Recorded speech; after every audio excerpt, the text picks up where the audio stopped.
We're going to the moon. With NASA's Artemis campaign, we will explore the moon in new ways, travel vast distances, and discover more than ever before, all while learning how to live and work on another celestial body. A next-generation lunar terrain vehicle will take us to places never visited by astronauts. Harsh landscape, extreme cold, and limited sunlight at the moon's south pole. Good afternoon and welcome to NASA's Johnson Space Center here in Houston, Texas. I'm Victoria Ugaldi. Today we have an exciting announcement to reveal the companies selected to move forward in developing the Lunar Terrain Vehicle, which will allow astronauts to explore more of the lunar surface during Artemis missions. We have some panelists here today who will be providing remarks and answering some questions regarding the new award. With us today, we have Vanessa Wyche, Director of the Johnson Space Center, Jacob Bleacher, Chief Exploration Scientist at NASA headquarters in Washington, D.C., Lara Kearney, Manager of the Extravehicular Activity and Human Surface Mobility Program here at the Johnson Space Center. We also have representatives of the awarded companies to provide remarks and address questions, but I will give the honors to Vanessa for announcing the selected companies. We'll first start with some initial remarks from each of our briefers before opening it up for questions. We'll be taking questions on our phone bridge as well as from here in the room. If you're here in the room, just raise your hand and we will get a microphone over to you. For those on our phone bridge, please press *1 to enter into our queue. And with that, I will hand it over to Vanessa for opening remarks. Thank you. Thank you, Victoria. Good afternoon. NASA's Johnson Space Center is proud to continue exploration via NASA's Artemis Moon to Mars program. As the home to mission operations, astronaut training, human spacecraft development, systems integration, and program management of our premier NASA programs, I am pleased to talk about the accomplishments that happen here every day. At the Johnson Space Center, we are very proud of managing the International Space Station, where we are operating and conducting science 365 days of the year, and it not only benefits Earth, but it also is helping us with our exploration goals. Through the Artemis program, we will witness our nation's return to the lunar surface, this time establishing a sustainable human presence on the moon in preparation for missions to Mars. Building on commercial collaboration that started in low Earth orbit, we're fostering a commercial space economy with private sector and international partners. In view of this, I am pleased to announce, after a very thorough and rigorous procurement process, NASA is selecting 3 awardees to provide Lunar Terrain Vehicle services. The awardees are Intuitive Machines, represented by Steve Artemis, CEO and co-founder; Lunar Outposts, represented by Justin Cyrus, CEO and founder; and Venturi Astrolab, represented by Jared Matthews, CEO and founder. Congratulations. Thank you. Thank you. This capability is being added to the other Artemis elements. The excitement here is tremendous as we are training our Artemis II crew for an upcoming test flight to the lunar vicinity next year.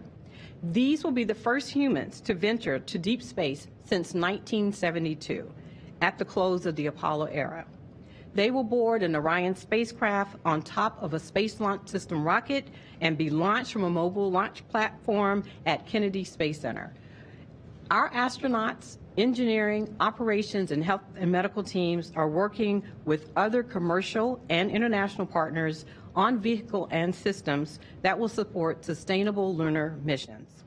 Johnson Space Center is proud to lead other critical elements of the Artemis architecture, including commercial lunar payload services that provides robotic exploration activities, Gateway, which is humanity's first space station around the moon, as well as our exploration-capable, commercially provided spacesuits.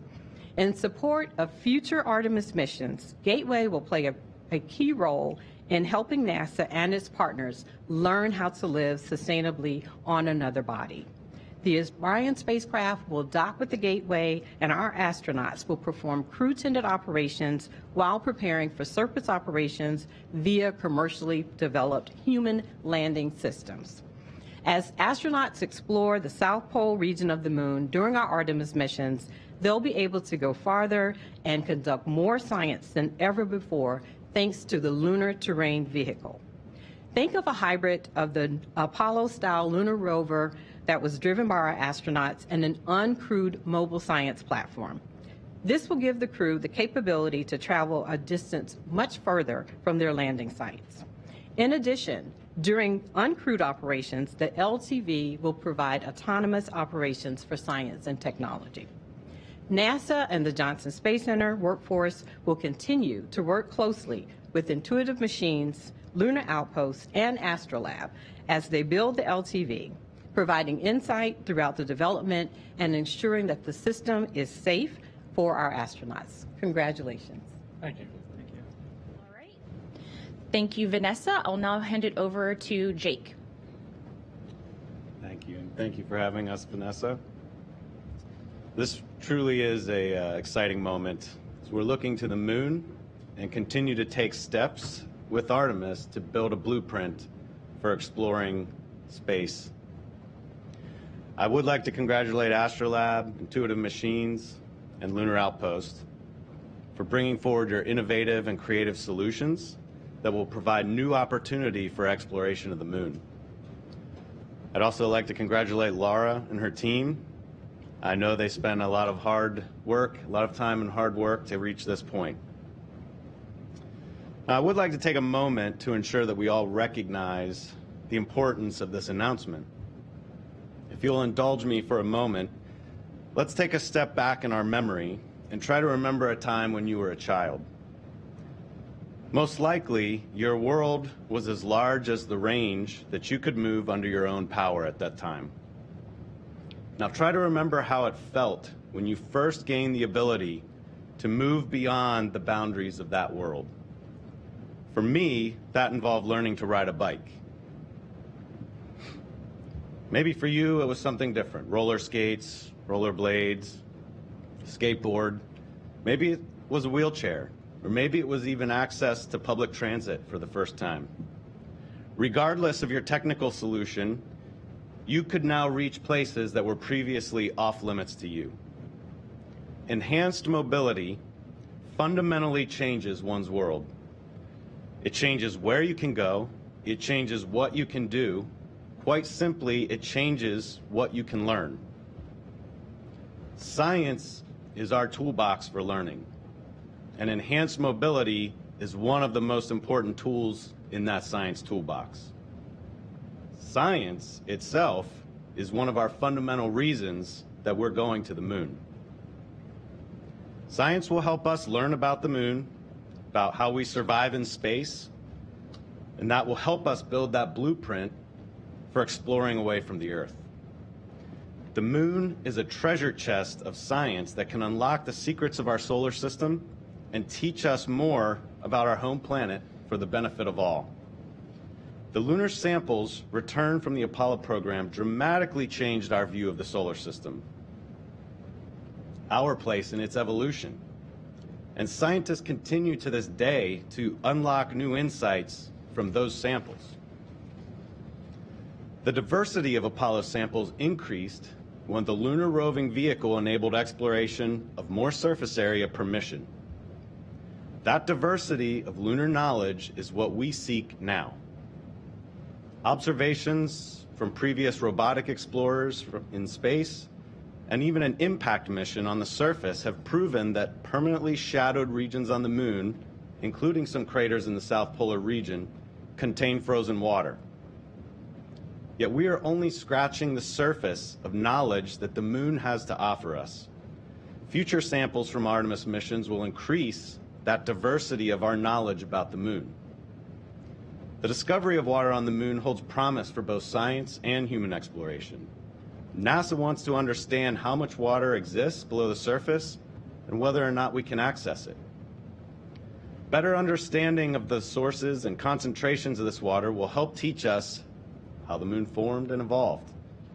and may provide resources for our future explorers. Under Artemis, NASA is sending robots and astronauts to explore more of the moon than ever before, including the lunar South Pole, where no humans have ever been. Crews will use the LTV to explore. They will transport scientific equipment, and they will collect samples from the lunar surface from much farther than they could if they were on foot alone.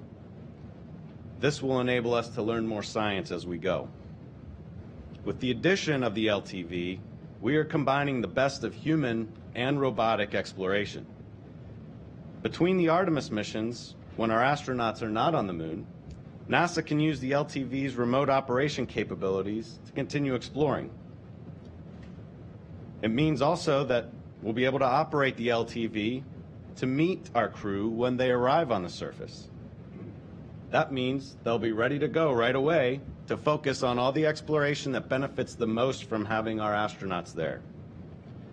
And then after the crew leave, the LTV can continue remote operations for additional exploration, prospecting, science, similar to robotic explorers that we have on Mars right now.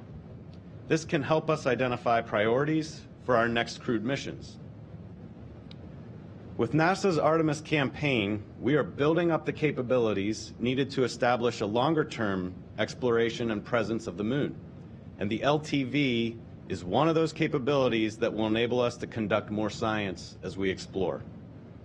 As we will learn to live farther away from home for longer periods of time than ever before, we will build the first long-term presence on the moon and inspire a whole new generation of scientists, engineers, astronauts, artists, and everything else.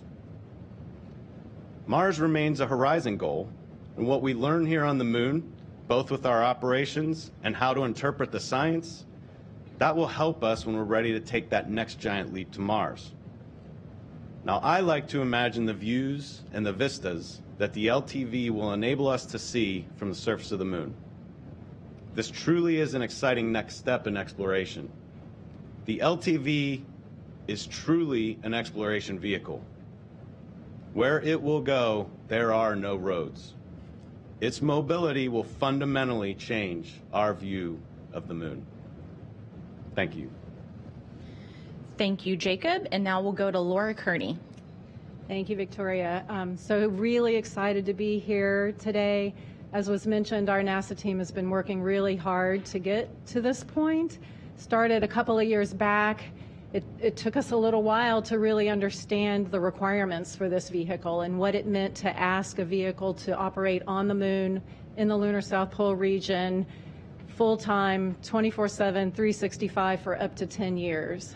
So we wanted to make sure we were really getting the requirements set right when we put this request for proposal out. We also wanted to make sure we truly understood our acquisition strategy. As was mentioned, we want to make sure we are pushing the commercial industry forward and making sure we are establishing a robust lunar economy on the moon. So it took us a little while to make sure we understood what that requirement set was. Once we got the RFP out, our procurement team really kicked in, and they have worked really hard for the last year maintaining the schedule so that we could be here where we are today. So I am really excited to have the three gentlemen sitting here to my left. We've been waiting to this point where we can start engaging them as a program going forward. So a little bit about the EVA and Human Surface Mobility Program. We are charged with delivering and integrating the EVA spacesuits that will be used to walk on the lunar surface, the LTV that we are here to award today, and the pressurized rover. Together, these three elements will provide the first surface elements for the astronauts in the early Artemis missions. So we have a responsibility not only to deliver these elements on cost and on schedule, but to make sure they are integrated well and meeting all of the objectives of the Artemis enterprise as well as of our science community. So again, we're very excited now that we have these companies and these teams on board, we can better understand what their designs are and how they integrate into the infrastructure that we are charged to support for the Artemis enterprise. A bit about the structure of the contract. It is what we call a service contract. So we have asked these companies not only to design, develop, and deliver a lunar terrain vehicle, but to also get that vehicle to the moon. So as part of their proposals, they propose not only the design of the LTV, but also how they launch it and how they will land it on the lunar surface. Each of their contracts will include that full scope, but they are not actually authorized to do the work until we have put a task order in place. And so by doing this, we will have competitive task orders throughout the life of the contract that ensures we maintain robust competition, we continue to get innovation, and we get the best value for the government and long-term commercial economy. So how we do that at the beginning is we have what we call a feasibility phase. It's a task order that each of these companies will get. It's about 12 months, in duration, and leads up to the preliminary design review. And so during that time, our NASA teams will be working with them to understand what their designs look like, iterating with them on where we can make improvements, and understanding how they incorporate into our overall lunar architecture. Once we get past that point, we will have a follow-on subsequent competitive request for proposal go out. They will then compete for what we call a demonstration task order. That demonstration allows them to finish the development, get the LTV to the moon, and demonstrate it on the surface prior to the arrival of the Artemis 5 crew. We anticipate only being able to award that demonstration task order to one of these companies. Once that demonstration is complete, we'll then move on to what we call service task orders, and that will be an annual cadence where we will work with our Artemis enterprise customers as well as our science customers, and on an annual basis, we will award a service contract for them to provide both crewed and uncrewed services throughout the remaining life of the contract. So again, we are really, really excited. Our congratulations to the 3 companies from our team. We are looking forward to jumping in with you guys and certainly making LTV a big success. Thank you, Laura. We will now hear remarks from each of the selected companies in alphabetical order, starting with Steve Altemis of Intuitive Machines. Steve? Thank you very much. Welcome, everybody. I'm so excited to be here and receive this award on behalf of our Moon Racer team, which is the reusable, let me write this down here. It's the Reusable Autonomous Crewed Exploration Rover Team. Our team is made up of AVL, Boeing, Michelin, Northrop Grumman, with Intuitive Machines as a prime. So we're very excited. I remember about a month ago, I was in this room at a press conference celebrating a successful soft landing on the moon. And this next step, this LTV award, is just an exciting next step to put the most critical piece, or the first critical piece of infrastructure on the surface. We're going to need this world-class team to do that because, as you saw in the video, the environment on the moon is harsh. You know, we have 500-degree temperature swings. The South Pole region is rocky and craggy and shadowed. It's going to stress our suspension, our drivetrain, our power systems, and our autonomous driving algorithms and software. And we're going to need this globally integrated team to pull that off, to allow this rover to live for 10 years and provide the service that NASA is asking for. I think what's really important also is to applaud NASA for this non-traditional, forward-thinking procurement. It really is exciting that not only are we going to support the Artemis campaign with crewed missions and uncrewed missions, but also it's commercially available for us as a commercial business to sell capacity on that rover and do that for international partners and for other commercial companies and space agencies around the world. So this is another first, this LTV contract in a burgeoning cislunar economy. And I'm really happy to represent our Moon Racer team and to be here and appreciate NASA's award. Thank you very much. All right. Thank you, Steve. Next up is Justin Cyrus with Lunar Outpost.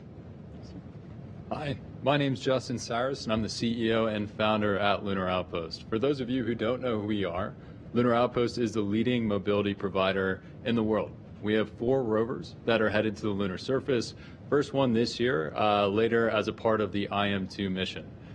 Shortly after, we'll be a part of the IM-3 mission going to Reiner Gamma, and a commercial mission to follow, and an international collaboration from there as part of the Australian Space Agency's Trailblazer program. So I'm honored to be here representing our company, but also our amazing team. So our team consists of Lockheed Martin, General Motors, MDA Space, and Goodyear, who are all providing critical components of this overall contract.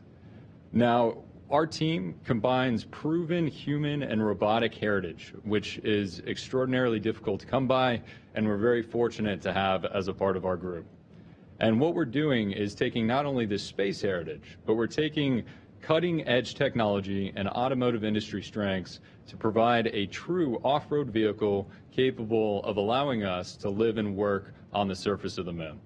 With a strong focus on commercialization and enabling the new cislunar economy, our team is well positioned to help NASA take the next leap. As a part of the Artemis campaign, our LTV design emphasizes astronaut safety, alongside groundbreaking new capabilities that enable new mission profiles, including notably enhanced science mission returns, alongside building and maintaining infrastructure on the surface of the moon.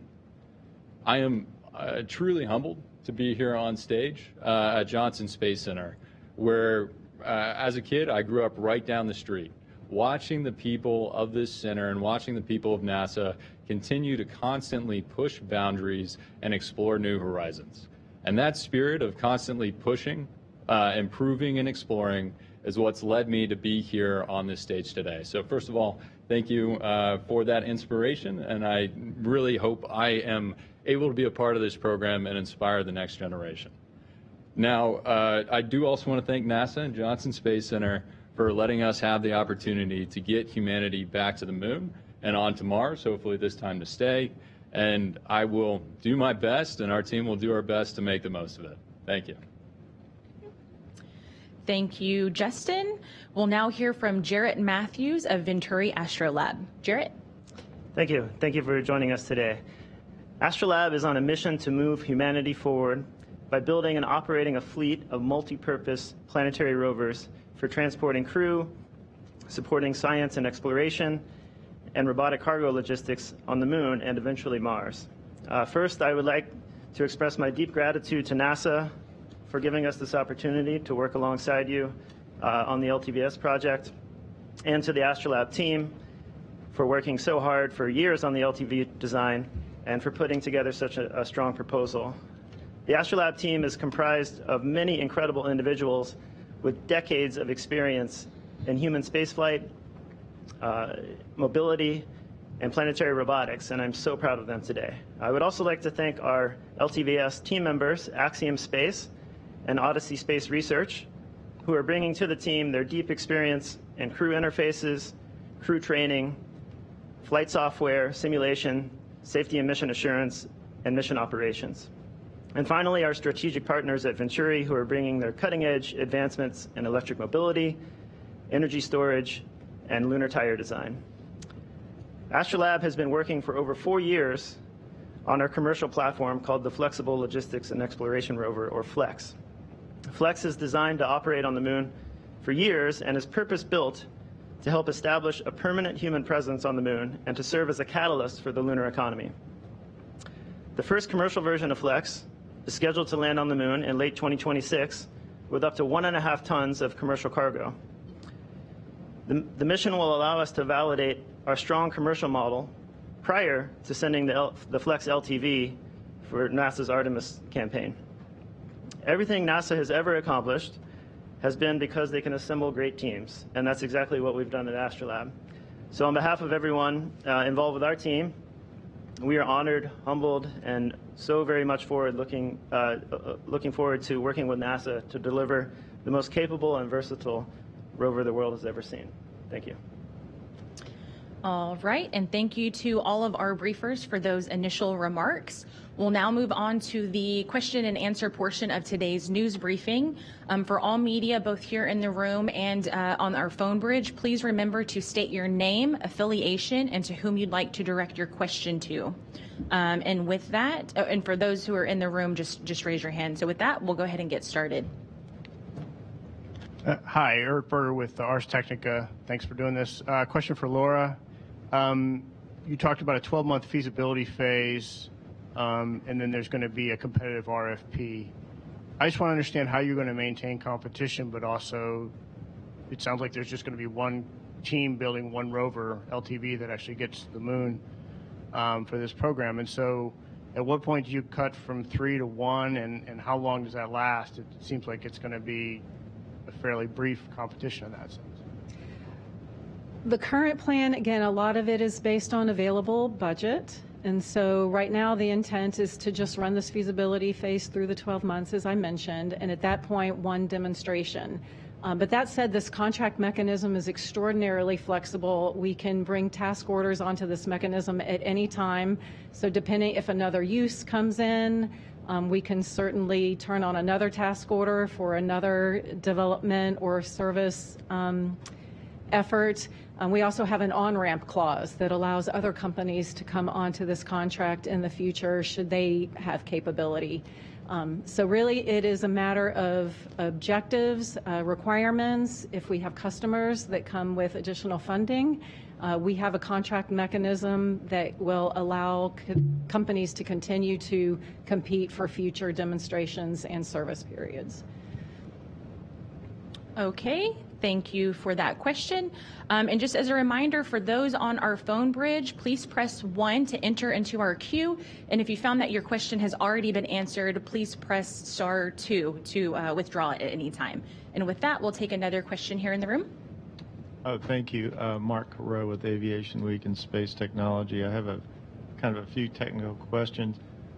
And I don't know whether you've specified this yet, but if you could explain how these guys are supposed to be powered, what their range could be, and then maybe you could just describe the kind of environment at the lunar South Pole that these will be experiencing in terms of thermal and maybe radiation and other major factors. Thank you.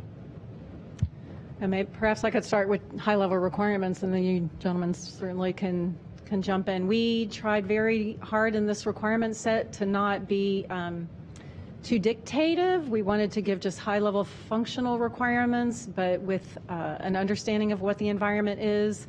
One of the big challenges at the lunar South Pole is power, given that we are in shadow quite often. So the NASA team had done a lot of analysis to try to understand how we would navigate to an area where we could get to areas where the sun can get to the rover, and we can at least have some kind of power that way.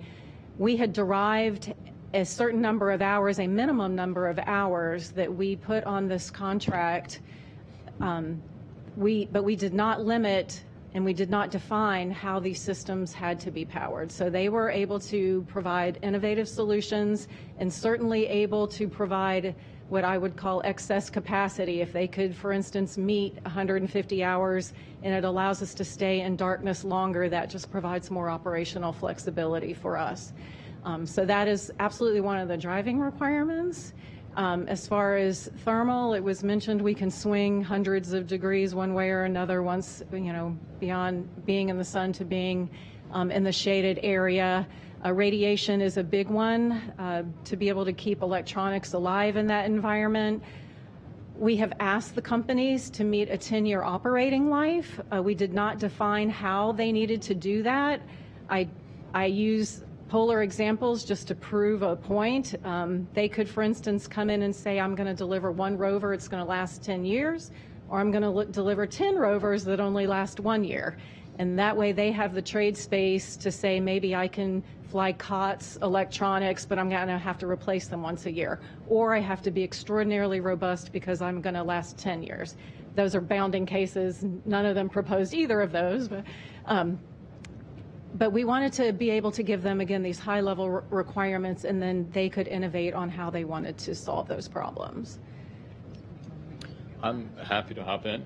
So our company and our team more broadly has some pretty cool technology around this. It's a big part of what we're actually figuring out over the course of our first 4 rover missions to the lunar surface, basically how to squeeze every last watt of power out of these battery systems and conserve that energy for as long as we can. So on our first rover mission, we're just lasting the lunar day, which is a much easier challenge to solve than what we're doing here as a part of LTVS. Second rover mission, all right, now you can start looking at potentially lasting a couple lunar nights. By the time you get to the third and fourth rover missions, then we're looking at operating months at a time, all the way up to years at a time, depending on how those technologies are tested. Another member of our team that we're extraordinarily excited to have is GM.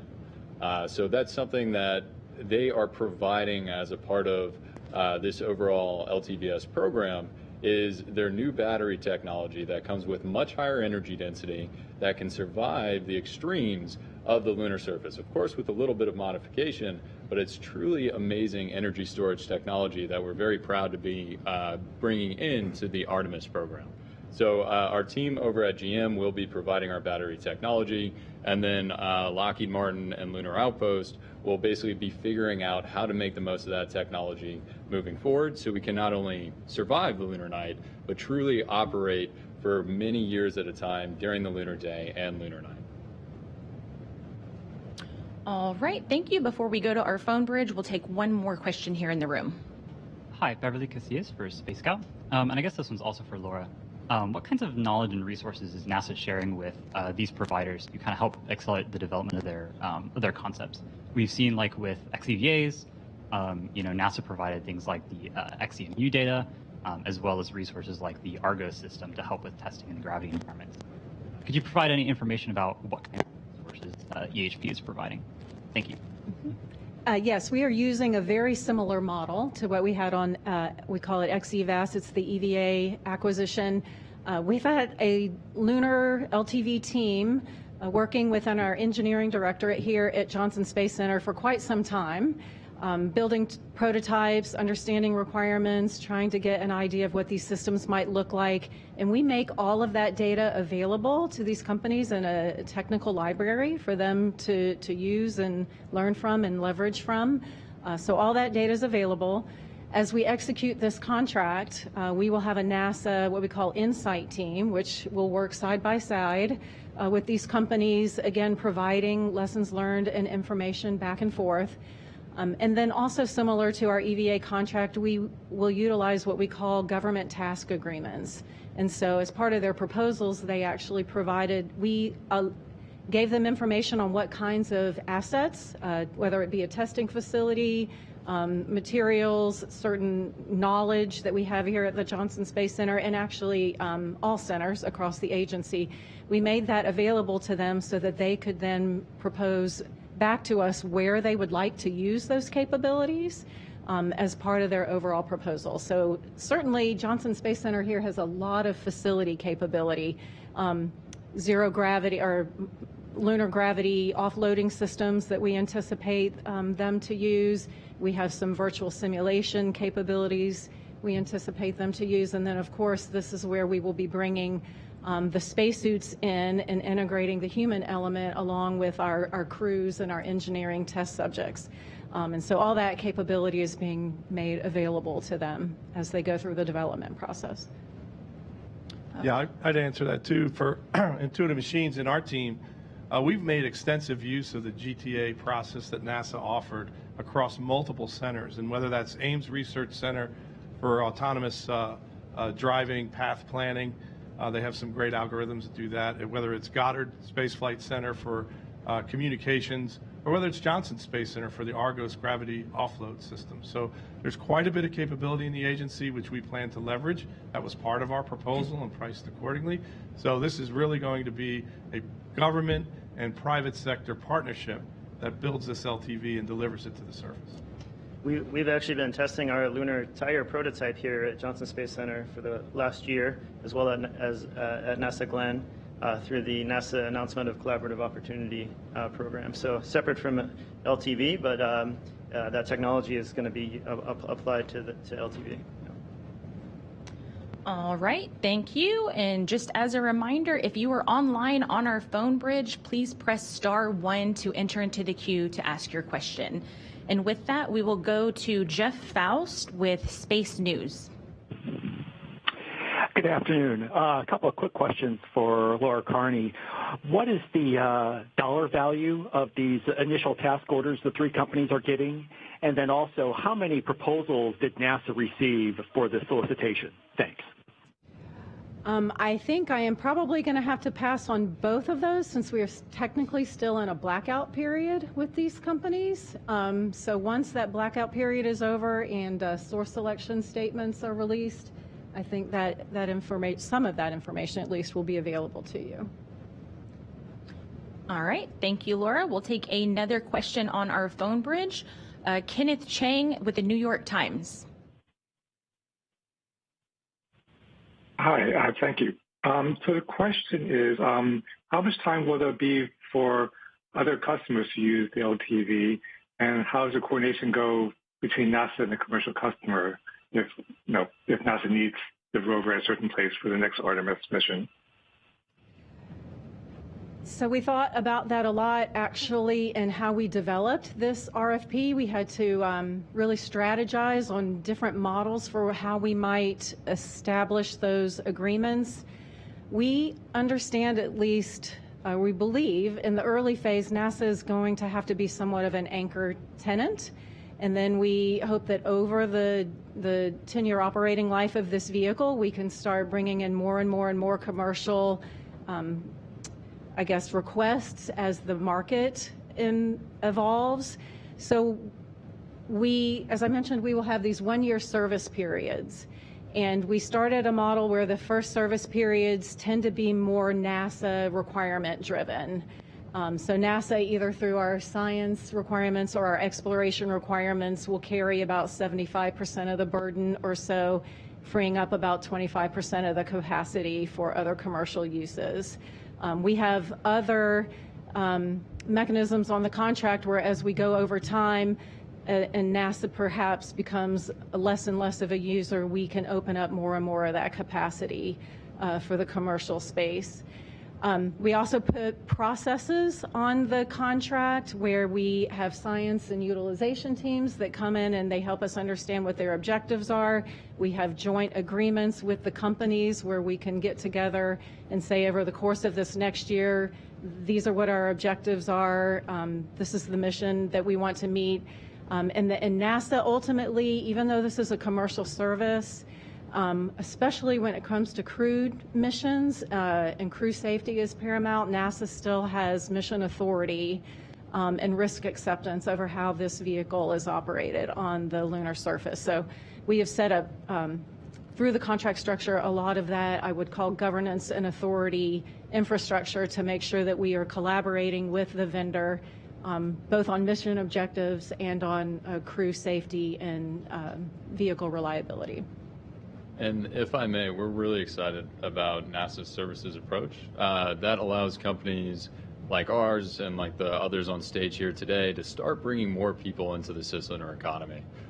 Something that not widely talked about. We're not a public company, so we don't have to disclose this, but we're actually a majority commercial revenue company. As a space company that's called Lunar Outpost, right? That doesn't exist 10 years ago. That doesn't exist 15 years ago. But through these new opportunities that NASA is providing to companies like ours, we are able to bring in those non-traditional space customers, international space agencies that are part of the Artemis Accords, and also a new block of new space companies that are helping drive value in the ecosystem. So it's been really exciting. 2 out of our first 4 missions are actually fully commercial, where one is NASA and then the 4th one is an international space agency.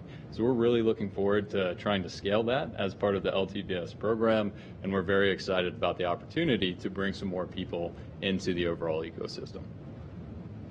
All right, thank you, Justin. We'll now take another question on our phone bridge. Bill Harwood with CBS News. Yes, thank you very much. I just wanted to follow up on Mark Carreau's question earlier, trying to get a general sense of some of the at least aspirational goals each company has. For example, I mean, what kind of ranges are we talking about? I realize you don't have a solid answer to that yet, but maybe can you bound it for us at least? I assume all three are solar powered. Are you envisioning solar panels on the vehicle for recharging or some kind of charging station? And maybe anything you can tell us about tire technology. We're all familiar with Apollo 17 and the kind of wheels they had back then, but what are we looking at now? And I realize you don't have specifics perhaps for us, but just give us some general ideas of what you're looking at. Thanks. Well, let me interject here, Bill. A lot of this is competitive, right? So what we did was we crafted feasible existence proof of a design to meet the RFP requirements. We are going to go through a year-long process now to get to what Lara said was essentially a PDR design for the delivery to the South Pole and also for the demonstration mission for that LTV. There's a number of the subsystems that we've put in as the initial design that will be traded over that 12-month period that will give us a better understanding of things like survive the night, operate during the night, how effective solar arrays are versus fuel cells, what the drivetrain needs to look like, what the battery life extensions are, what the suspension needs to be, and tires in particular. We brought Michelin on board, who's done extensive work on lunar tires with the Glenn Research Center, and so that research has been going on for years. And so a lot of this work we have answers to, even our sparing strategies that will allow us to extend the range and gain greater and greater capability out of this LTV as we learn about it and refine the design. And that's what this first design development season of 12 months is all about. So I don't want to give you specific numbers because we will work as hard as we can to exceed the requirements that the government has asked us to do. Because it's in our best interest as a commercial business to have more capability to provide to commercial and international partners. Yeah, I mean, as Steve said, it's a competition, so holding the numbers a little bit close, but I can say Goodyear Tire Technology, absolutely awesome. I'm really excited to see how they can bring some of the technology that we're using as a part of LTVS back down here to Earth. I want a set of those tires for my own off-road vehicle, but hopefully you'll see some cool pictures. And I do think we have them in our render as well, so happy to share that publicly. But the tire technology truly is a step forward for exploring other planetary bodies. Yeah, and I'll just say at Astrolab, we're a very hardware-rich, iterative design approach kind of company, and we built a full-scale, fully functional terrestrial prototype over 2 years ago now and have been doing thousands of hours of testing in the field with it. We frequently take it out to the Death Valley area in California, and that has allowed us to stress the hardware and actually try out our tire prototypes in the real-world environment as well as in our environmental chambers that we have at our company. And so our tire technology has actually already been in thermal vacuum chambers. It's currently on an endurance test rig at NASA Glenn. And so we're coming into this with a lot of experience already with the technologies we're planning to apply here. Like my colleagues here, or the others on the stage here, we intend to exceed NASA's requirements. I can tell you, some of those requirements are that it travel 15 kilometers an hour, that it be able to traverse 20 kilometers in a charge, and be able to support a full 8-hour EVA. So all those are the base level requirements, and again, it's our intention to exceed those by quite a lot in most instances. All right, thank you, Jarrett. We'll now take another question here in the room. Hi, this is Eric Berger again. Question for either Jacob or Laura. I just want to get a sense from you of whether you think the commercial space industry is ready to step up to this challenge. I mean, the initial lunar rovers, from Apollo lasted for a few days, and now you're asking for something to last for 10 years in a very harsh environment, harsher than where the Apollo missions were. And so it's like a huge kind of a quantum step. And so first question is just give me a little bit of philosophy about why you think that sort of the industry is ready to take that step. And secondly, I just want to confirm this is planned to be landed prior to the third human landing on the moon, probably Artemis 5, but it's just be for the third human mission. Is that right? So I'll answer the second part. So again, under this contract, they have proposed their own mechanism for landing on the moon. So it is not really tied to the Artemis human missions. Our objective and our plan is to have an LTV on the surface prior to the Artemis 5 crew arrival. If they can get there earlier, we'll take it earlier. If it's there for the Artemis 4 crew, all the better. And certainly as soon as it's on the surface, it can start doing unmanned teleoperated science. So again, we're not fundamentally linked and tied to a specific Artemis mission necessarily. As far as whether they're up to the challenge, again, I mentioned we spent quite a bit of time gathering industry data through requests for information, trying to understand where we thought the state of the art was, what their capabilities were. I know we're asking a lot of these companies, but I think as you hear these gentlemen talk, I think they're up to the challenge, and we are certainly here to help them be successful. Yeah, Eric, I would add a comment to that in terms of a burgeoning cislunar economy or commercial economy. You know, if you dovetail this with the commercial lunar payload service contract, we now are set for an annual cadence of mission deliveries to the surface of the moon. We've had our first successful mission. We'll have another one this year and another one early next year probably. That sets up for that delivery. And building off of the core of that that experience, we can continue to evolve the lander technology to the point where we can get a reliable delivery system called Nova-D, which takes 1,500 metric tons to the, or I'm sorry, 1.5 metric tons to the surface in the South Pole. So delivery is there, right? And we'll be there building on what NASA's already done to instigate the commercial market. Now, the stressor requirement that Lara and her team put out about the 10-year survival can be solved in many, many different ways. And so thinking innovatively about how to do that, dovetailing that with a sparing strategy. Now, if you have a regular cadence of missions, you already have a commercialization plan where we're seeking commercial business to augment what the government anchor tenant is. And then you say, on top of that, I can deliver spares, I can deliver additional rovers, whatever it needs to survive that 10-year requirement. Versus, do I have to invent something brand new where every component, including bearings and suspension and batteries, survives 10 years? So some of that thinking's gone in and you just haven't seen in the proposals. Yeah, and I agree with Steve wholeheartedly. I think because LTVS exists as a part of the Artemis ecosystem, we are able to leverage those other opportunities, whether it's part of the CLIPS program to prove out heritage on the surface of the moon, or whether it's to leverage high degrees of heritage of our partners and that testing that we can do here on the lunar surface that's going to happen as a part of these other programs as well. And that's something Apollo didn't have. When Apollo was putting the LRV on the lunar surface, it was the first time that rover was on the lunar surface. First time most of that technology was on the surface of the moon. So if we're able to test out not only the tires, which I mentioned earlier, Goodyear tires, in a vacuum here on Earth, but if we're able to put them on the surface of the moon, understand exactly how they interact with that regolith and what that wear is going to be like over time, that provides us a lot more data and a lot more knowledge on how to meet these very difficult requirements that are a part of the LTVS program.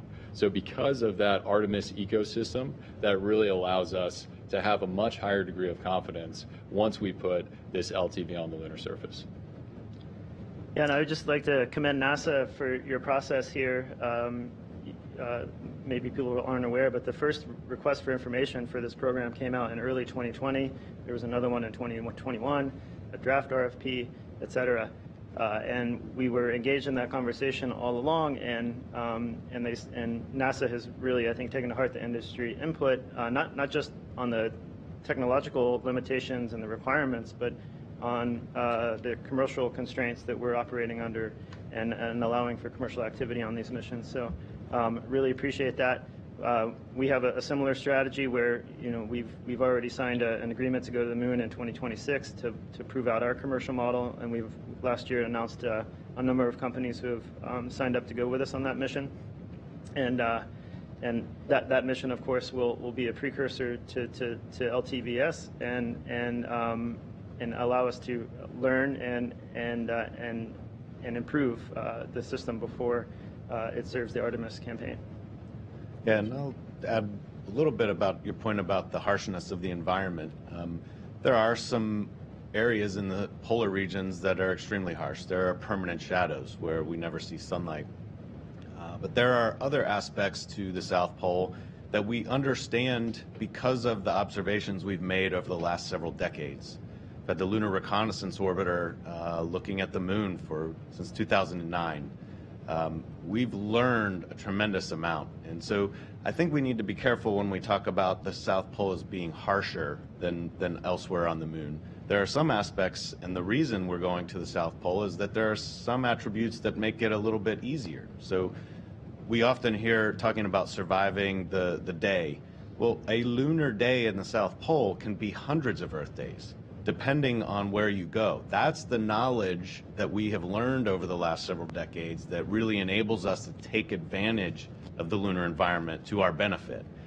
That data helped us develop requirements. It's the same data that's available to all of our teams to also determine how they want to go about this. And I thank them for bringing their innovation and creativity to this. That's why we're approaching this the way we are. We want to hear these different solution sets so that we can take advantage of the moon. So instead of viewing the moon as a harsh environment that's difficult, I would suggest that maybe we view the advantages we can use to our benefit at the polar region. Again, that lighting, it can be hard if you go into the dark places, but it can be easier if we are taking advantage of places with longer access to light. And so I think with the knowledge we have gained, the knowledge that's available to them, I'm confident in what we can do moving forward.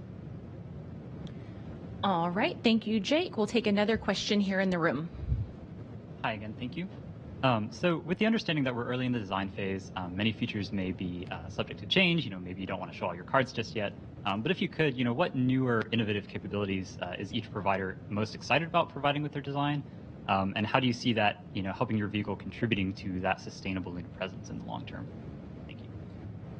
I didn't hear the whole question. Go ahead, jump in if you did. Sorry. Yeah. So what capability are you most excited about providing that may be new or innovative or different, if you can share? And how do you see your design contributing to that sustainable presence in the long term? For me, I'll lead off and have my fellow awardees talk. But, I have a strategy in Intuitive Machines where we don't necessarily aggregate all the risk into a single launch. So by providing components at a certain size in an economy, you can actually make more progress along the way. So like I talked with Eric's question about an annual cadence of missions, we can talk about resupply, we can talk about delivery of components and delivery of systems that feed the broader ecosystem or the broader economy. So if you have an SLS or a Starship launch to the surface, you tend to aggregate risk in that one vehicle. In this case, what we do is build a cargo variant, like your regional delivery in aircraft or your Amazon regional vans that deliver packages to your house. A tractor trailer doesn't pull up to your house and deliver your package. A regional van does. And so taking that regional delivery approach and architecture means that we've lowered the risk for NASA, we've lowered the cost of access to the lunar surface, and we've actually allowed more participants in the lunar economy. And that's what I'm most proud of.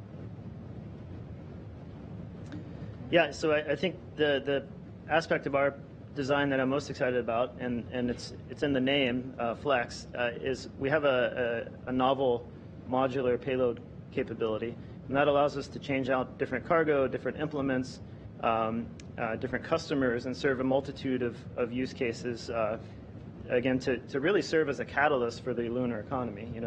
The lunar surface is going to need not just rovers, it's going to need power generation, power distribution, landing pads, berms, roads, habitation, et cetera. And we're developing a platform that can support all of those use cases as we go forward. I Prior to starting Astrolab, I worked at SpaceX and worked on Starship, and really got excited about that capability and just the sheer tonnage that we'll soon be able to bring to the lunar surface, not only with Starship, but the other CLIPS landers and the other HLS landers in work. And so soon, access to the lunar surface is going to transition from, once a decade, a few tens of kilograms to, once a month, hopefully, with hundreds of tons. And so we're at a point in history now where you can actually start to contemplate industrial scale activity happening at the lunar South Pole, and we're trying to build the platform to support it. And I'll chime in. I think my fellow awardees spoke pretty awesomely about the opportunity that's ahead of us if we do this right. To talk to your question about technologies that we're most excited about, I mentioned the batteries earlier. I think that's a critically important part to solve as part of the whole Artemis ecosystem, not just the LTVS program. So we're very excited about those. Those are coming from GM. I talked about the tires, but two of them that I didn't mention, and these are actually quite cool, and these are driven by the requirements that NASA provided. One requirement we have is we can't have more than 10 meters air on the lunar surface at any given time. This is without any infrastructure in place. We don't have GPS satellites around the moon. We don't have communication infrastructure, and we have to understand our environment and understand our vehicle dynamics to a point that we know exactly where we are on the lunar surface. And now that's not only critical for astronaut safety, but that is going to be a pretty awesome technology that I think we can bring back here to Earth that hopefully helps drive the adoption of autonomous cars in the future, that helps drive forward self-driving cars and vehicles, not only on the roads, but in some of these unconstrained and undefined environments. So that's the third. The fourth is remote operations. Now, this is something that's been a pretty difficult problem to solve in the mining and the resources industry more broadly. Remote operations during that teleoperation phase of the LTVS program has to be pretty clean, right? You can't be dropping frames, you can't be dropping packets. You have to be able to operate this vehicle with confidence, because this is, a pretty expensive asset on the surface of the moon, but at the same time, it's pretty critical to all of our commercial business plans to have this operating for years at a time on the lunar surface. So you don't want to hit a rock, right? That's not something you want to do. So you have to be able to operate in a way that provides that situational awareness remotely driving here on Earth, or be able to operate autonomously on the surface of the moon. One thing cool that Lunar Outpost just did last week is remotely operate the Australian Trailblazer rover from here in the United States. That was actually from our Colorado offices, which we were extraordinarily excited about. So we're starting to take bites off of those critical technologies that need to be a part of this LTVS program before we've even really gotten started here. But I do applaud the NASA team for putting these requirements in place to help push forward the cutting edge technology, because there's a lot of cool tech coming out of this. Awesome. All right, thank you. We'll now go to our phone bridge with Will Robinson Smith of Spaceflight Now. Yes, hi. Thanks for taking our questions today. Really appreciate it. Question for Lara Kearney, if I may. I believe Toyota is also developing its own human version of a lunar cruiser rover. So I was curious, was that factored into the award decision today, or is that operating on a completely separate contract that'll eventually weave into the Artemis program down the road, so to speak? Thanks. Yeah, I believe you broke up just a bit at the beginning. I believe you asked about Toyota and the lunar cruiser. Is that what I heard you say? It was, yes. Okay.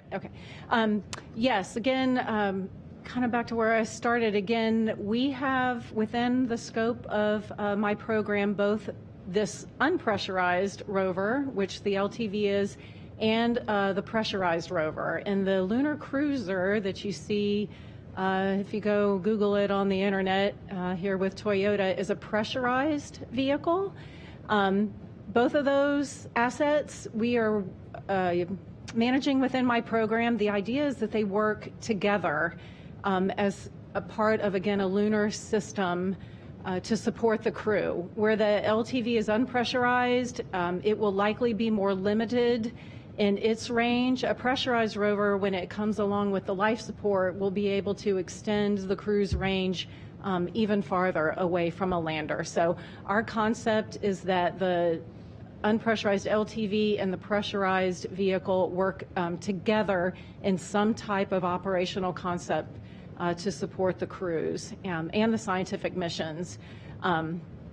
I'm probably going to leave it at that. I would just mention we do have an announcement about a week from now related to the pressurized rover. So we'll be able to talk to you a little bit more about that in about a week or so.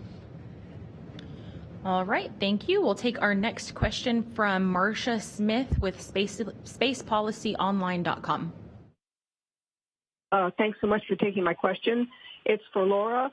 The press release says that the combined maximum potential value of this is $4.6 billion. Could you talk about the time frame that covers? Is that between now and 2029 when you expect Artemis 5 to land? Because that's sort of like when you're thinking of the first one will land. And how much of that is for this initial 1 year part of the effort? Yes, so the life of the contract, I'm gonna quote it, and I'm hoping I'm gonna get it right. I'm gonna look right at my source board chair, but so we set it's quite a long contract. It's up to 15 years, and it is based on a 5-year development plus the 10-year operating phase that we've been talking about. So that contract value number that you see covers the entire contract scope over 15 years. And don't confuse contract value necessarily with budget. It's just a number that is on this contract that we are authorized to put these task orders out up to as objectives come on, and we want potentially to bring new task orders onto this contract. So the feasibility phase that is up front is only a small fraction, I would say, of the overall cost. It's again, all of these companies have prototypes that they already have in place and that they're working. The first feasibility phase is really about, paper products and making sure we can get to a place where NASA can understand how well they are meeting our requirements. So the first phase is really not a significant overall piece of that cost. The demonstration phase is quite a big chunk, and then of course, 10 years of operating services as well. So I think hopefully that answered your question. All right, thank you, Laura. We'll now go to Jim Siegel with Florida Media Now. Hi, everybody. Thanks for taking my question. I was actually going to ask a little bit about the pressurized system, so you've already answered that, Laura, but I did want to know from each one of the three awardees, relatively how many people are going to be working on this project for each one of your organizations? Are we talking about 10 or 15 or 500 or what? Could you speculate on what that might be? Thank you. Well, I would say this first phase is significantly limited, as Lara indicated, where it's really a feasibility of design and design maturation to preliminary design review. And so the way we strategized about that, we are certainly going to use all the team members to bring their talents to bear. And with half a dozen team members, the numbers can climb pretty quickly. However, it's important that we manage that team size effectively in the beginning and really understand, how we're meeting requirements and how we're meeting the safety needs and the reliability needs of what NASA asked us before the team ramps up into the full development cycle. So you'll see a bell curve kind of shape in our manpower where we'll start out with a small team, and then once we get into the full-scale development for the demonstration mission, should we be fortunate enough to win that, we will ramp up significantly to deliver that system. Awesome. Yeah, happy to chime in. So our company, about 85 folks. We have 100 that we're going to be at the end of next quarter. But I will say we have the benefit of having truly amazing partners in Lockheed Martin, General Motors, Goodyear, MDA Space, and each one of those companies is a multi-billion-dollar company. that can throw serious resources at this. I will say, although our team is 85 people, we're 85 people that focus solely on mobility, robotic systems, for space and extreme environments. So we're throwing our entire team at this, everything we have, and we will be bringing on more A+ talent. So just a quick plug, if you want a job, shoot us your resume. We're always looking for really awesome people here in Houston and also in Denver, Colorado. Yeah, we're a similar scale to Lunar Outpost, and of course we also have partners as well, Axiom Space and Odyssey Space Research. So, in aggregate, there'll be certainly in excess of 100 in the first year working on this. This is our sole focus of our company. We are developing our commercial platform regardless. So. We're all in on this solution, and so it's similar to as you said. If we're awarded the demonstration mission, that will drive some growth as well. But this is our entire focus, and we look forward to working closely with NASA and providing essentially that focus to this problem. All right, thank you, Jarrett. We're going to go to our last question on the phone bridge with Ryan Catton of NASA Spaceflight Now. Thank you. I'm interested in the remote/autonomous operations that were mentioned. Is that going to be purely for moving the vehicle between different landing sites? Or will they be able to host science payloads? And if they can host science payloads, are they going to be able to be interchangeable by astronauts? Is it going to be more, or are they going to be permanently fixed for thinking of the Mars rovers that we currently have? Thank you. Yeah, that's a wonderful question. And the expectation is that we'll be able to host scientific payloads on the LTV, and that we could use those payloads to conduct scientific research between the time periods that the astronauts are there. Your question was focused on the telerobotic phase. So the goal is to be able to conduct research with astronauts, move astronauts around, help them get to locations they wouldn't otherwise be able to reach, and then to conduct continued exploration and science after they've departed. So the payloads, we don't know what they are yet. We'll be working with our directorates across NASA to identify that. But the rovers themselves, and anybody else can chime in here, are likely to have a suite of sensors to help with a lot of that telerobotic activity. So they really will be exploring, and that really goes hand in hand with science. It's collecting knowledge. It's learning about the environment. They'll conduct reconnaissance so that we know better how to move around in the future. You've heard them hinting about this, that that's iterative build and steps to learn how to do this work. And the science knowledge is kind of a backbone that we have. And we talked earlier about the environment and how much we've learned about the environment over the last several decades. And this is just a continuation of that effort to continue learning. And the capabilities that we've requested for the vehicles are to be able to host those payloads and support the astronauts when they're there. Yeah, with our terrestrial prototype, we've actually also built a 2.5 meter long 6 degree of freedom robotic arm with a modular end effector. And that's allowed us over the last couple of years to practice doing science operations, deploying instruments, collecting samples, deploying infrastructure. And we do that routinely. We do it remotely as well, operating from our Mission Control Center in Hawthorne, California. And so we're already on that path to really get the most out of these vehicles in order to enhance the science return of the Artemis campaign. Yeah. Oh, you gonna go soon? All right, happy to jump in. I think obviously the coolest thing about the LTVS program is its contribution to the broader Artemis campaign, providing mobility for astronauts on the lunar surface, and that's number one. What's really exciting, though, is there are multiple other goals and objectives that we can solve with this platform, with this LTV, that are incredibly important to the sustainability of the new cislunar economy, whether it's building infrastructure on the moon, whether it's prospecting and sampling resources, or whether it's performing these enhanced science mission objectives that the NASA folks were just talking about. It really is a truly capable vehicle, and I'm really excited to see what this vehicle is going to do on the lunar surface. All right, thank you so much. That is all the time we have for today.